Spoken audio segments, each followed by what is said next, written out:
मैं बहुत ज़्यादा आहत हुआ कि 16 सितंबर को चीफ जस्टिस के कोर्ट में एक पीआईएल किसी व्यक्ति ने दाखिल की, तो गवई साहब ने उसका जो है पूरी तरह से पहले तो मजाक उड़ाया। मजाक इन द सेंस कि ये कहा कि भाई आप मूर्ति से प्रार्थना करो, जाके आइडल से कहो कि वो अपना सर खुद रिस्टोर कर ले। मुद्दा हो छोटा मोटा तो उसके ऊपर वो जरूर ऐसा कोई ना कोई ऑर्डर पास करते चलिए आ रही है ये सुप्रीम कोर्ट, जिससे कि मैं बहुत दुखी हूं कि ऐसा इन्हें नहीं करना चाहिए। ये तो सिर्फ शुरुआत है। ये धीरे धीरे जो लोगों का गुस्सा है 1 बाय 1 और कभी मास में आ गया तो क्या करेंगे हमारे चीफ जस्टिस साहब, मैं ये जानना चाहती हूँ। हमारे जो न्यायपालिका का जो चीज़ है, जो स्तंभ है, ये मजबूत रहेगा नहीं, धराशायी हो जाएगा अगर इसी तरह का न्याय और इसी तरह का हमारे चीफ जस्टिस की तरफ से बयान आता रहा। तो ये समझने वाली बात है कि कहाँ पर कमी हो रही है।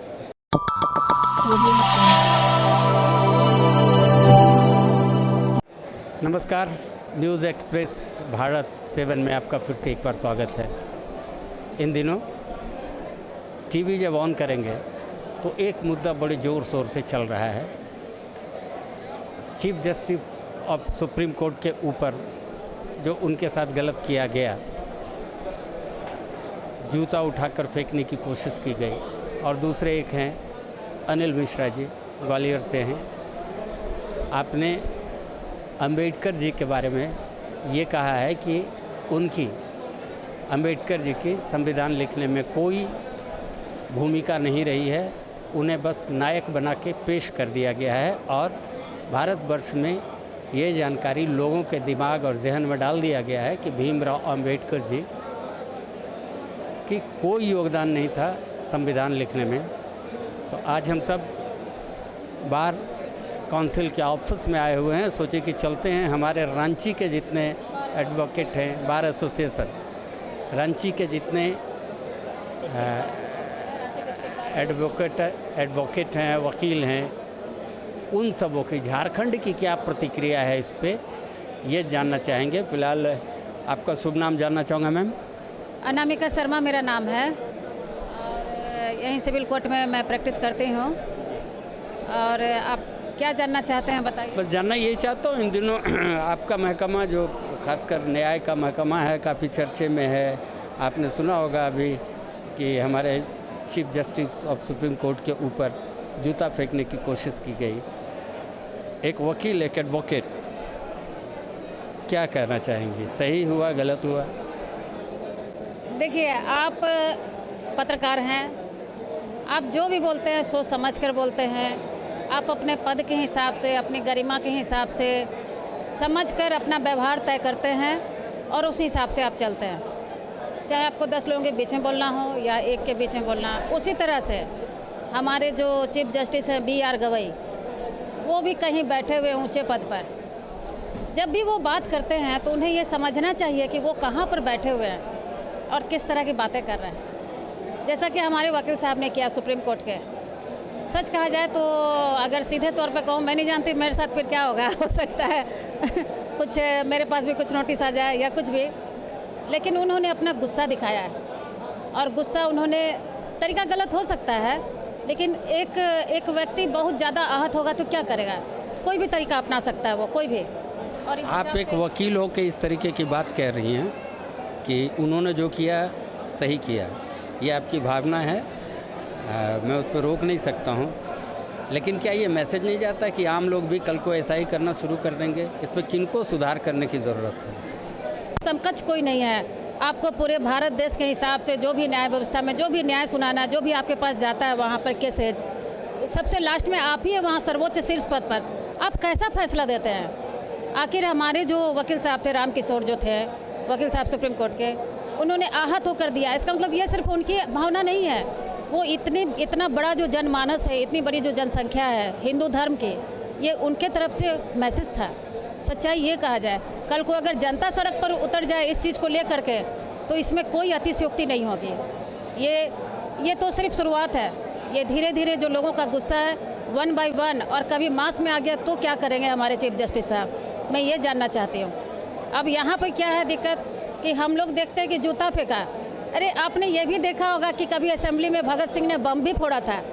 उनका जान किसी का लेने का उद्देश्य नहीं था, लेकिन वो एक मैसेज छोड़ना चाहते थे। हाँ, इसके ये में उनके साथ क्या हुआ, उन्हें फांसी दे दी गई। उनका तो एक मैसेज छोड़ना था, वो तो किसी की जान तो लेने के लिए उद्देश्य वो किए नहीं थे। यही चीज़ हमारे वकील साहब का भी था। इस मर्म को अगर समझा जाए और इस चीज़ को अगर हमारे चीफ जस्टिस ज़्यादा समझेंगे जो वहाँ पर बैठे हुए हैं। एक्चुअली क्या होता है, अब कपिल सिब्बल या कुछ भी और भी ऐसे लोग जो वहाँ शीर्ष पर हैं, आप पैसे के दम पर कोई भी काम करवा लेते हैं। अभी क्या है, नाम लिया आपने कपिल सिब्बल, और पैसे के बल पे जो कुछ भी चाहे करवा लेते हैं। हाँ हाँ हाँ, बिल्कुल ऐसे वहाँ बहुत वकील हैं। सिर्फ पैसा ही नहीं, बहुत कुछ है। आप लोग भी जान रहे हो, खुलकर बोलने वाली कोई बात नहीं है। जितना ज़्यादा सत्ता के लोग हावी हैं, हरिशंकर परसाई का आपने सुना होगा, न्याय और नीति लक्ष्मी जी का खिलौना है। हरिशंकर परसाई बहुत बड़े व्यंग्यकार थे, एक लेखक थे। उन्होंने ये कहा था, कहीं ना कहीं कभी ना कहीं आप लोगों ने ये महसूस भी किया होगा, चाहे नीचे स्तर पर या कुछ ऊपर स्तर पर, कि वाकई में ये सच भी है। आज के संदर्भ में भी ये सच है, न्याय और नीति लक्ष्मी जी का खिलौना है। वरना कैसे होता है कि आप कि उस सेम तरह के विषय पे कुछ और डिसीजन देते हैं, कैसे ऐसे हो सकता है? आखिर में आप कुछ चीज़ों को आप देखे होंगे, आप बांग्लादेशी का आप ले जाते हैं, वहाँ पर पिटीशन डाल देते हैं और सुप्रीम कोर्ट सुनने के लिए तैयार हो जाता है। वो देश की सुरक्षा का मामला है, आप कैसे सुन लेते हैं उस पर? आपको सिरे से उस पिटीशन को खारिज करना चाहिए। रोहिंग्या का हो, बांग्लादेशी का हो, बॉर्डर का मामला हो, कुछ भी हो, आप देश जो न्यायपालिका का काम है वो न्यायपालिका को करना चाहिए।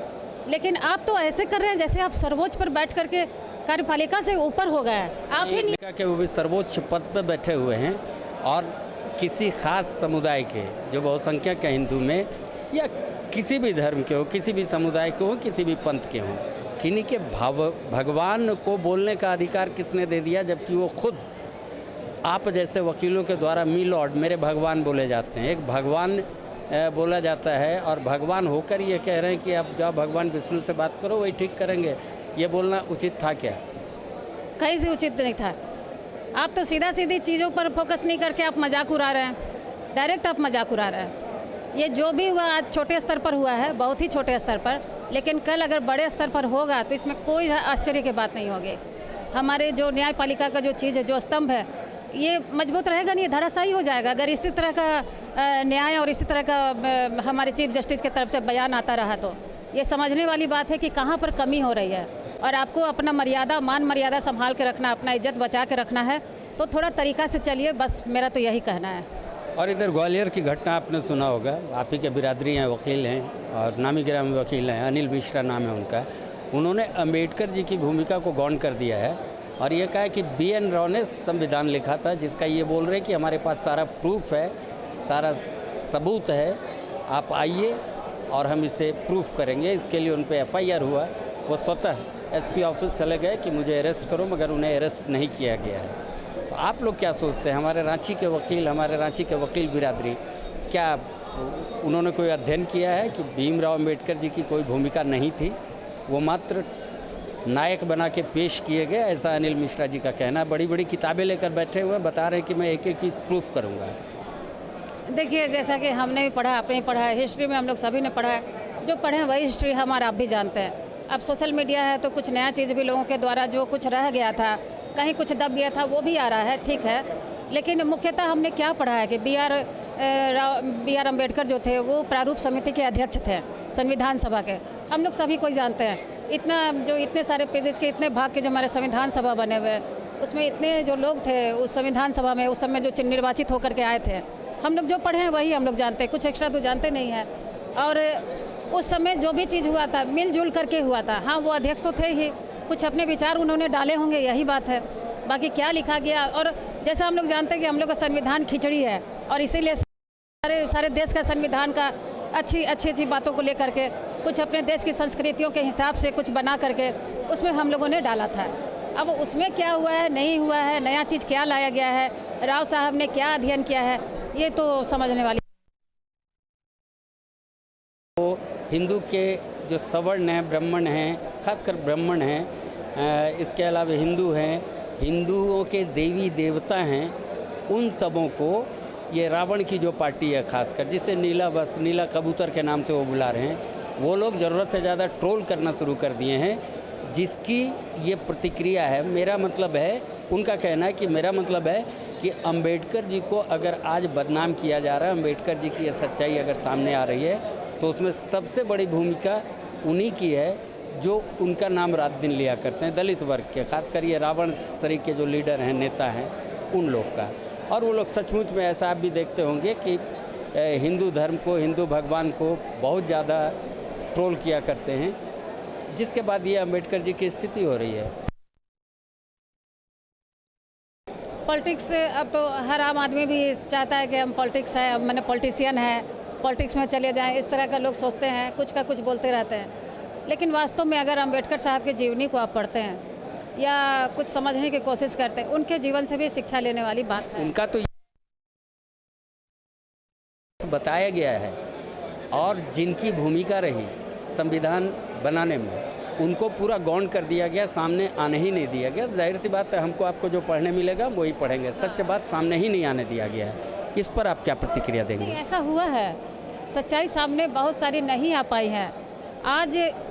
आज जब सरकार ने इस चीज़ को फ्री किया, गूगल फ्री किया, या सोशल मीडिया जो हमारे सामने सबके लिए अब सहज सुलभ है, जिसके माध्यम से हम लोग इंस्टाग्राम देखते हैं, फेसबुक देखते हैं, बहुत सारी नई जानकारियाँ हैं, चाहे वो किसी भी क्षेत्र से हो। आज हम लोग बहुत चीज़ ऐसा भी जानते हैं जो दब गया था, छुप गया था।